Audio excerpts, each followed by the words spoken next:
Astăzi am primit plicul din Graz, din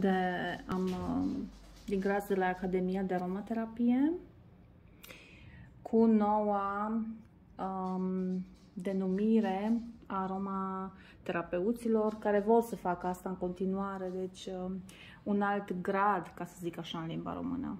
Să vedem ce este în plic. Îmi toace plicul, te rog? Sau să vedem cum arată, sunt curioasă. Deci, să văd ce denumire am primit, ce este aici. Ca și întotdeauna, tot timpul un semn frumos de carte, cu pomul, cu nerolia, ce iubesc, uleiul meu preferat. Încă ceva informații. Ia? Banca de date. Și aici upgrade mass chant sau mass send. Caitlin, tu cum zici în germană cuvântul ăsta?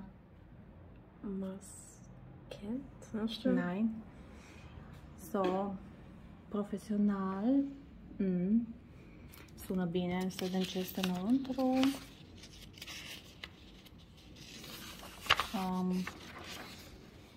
Da. Și diploma Master of Aroma Practice. Deci am primit masterul în aromaterapie și mă bucur mult